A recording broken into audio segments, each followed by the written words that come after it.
Christophe Barbier, le président de la République, sera tout à l'heure à l'usine Whirlpool d'Amiens. On se souvient de l'image du candidat Macron entre les deux tours de la présidentielle, succédant à Marine Le Pen sur place. Il y va pourquoi? Pour trois choses. D'abord, comme toujours avec Macron, attirer l'attention, parfois détourner l'attention de ce qui va se passer ailleurs. Par exemple, le vote sur la loi sécurité antiterroriste à l'Assemblée ou bien le rassemblement CFDT. C'est peut-être pas la raison majeure aujourd'hui. La raison majeure, c'est le droit de suite. En effet, il y est allé contre Marine Le Pen entre les deux tours de la présidentielle. Où est le Front National aujourd'hui? Florian Philippot se targue d'avoir organisé l'opération Whirlpool.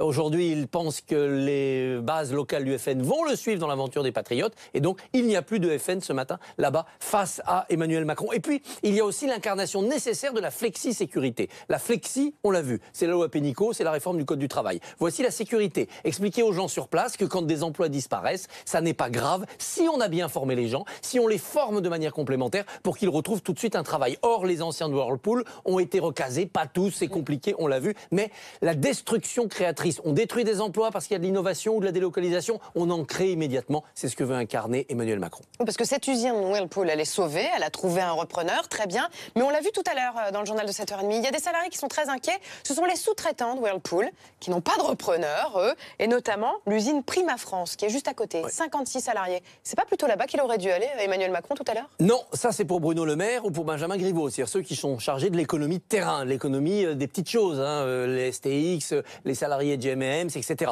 Le président, lui, il se met bien sûr maintenant au-dessus. Il va dans les endroits où il peut philosopher, où il peut décliner un cap stratégique, et il ne va sur le terrain quand ça va mal que si c'est très emblématique d'un problème de société, si c'est un cas national. C'est pas le cas pour l'instant de ce sous-traitant. Donc il y a une répartition des tâches qui, à mon avis, protège le président, et c'est quand même de la bonne politique. Mais franchement, Christophe, est-ce qu'Emmanuel Macron ne fait quand même pas un peu de la communication à l'ancienne?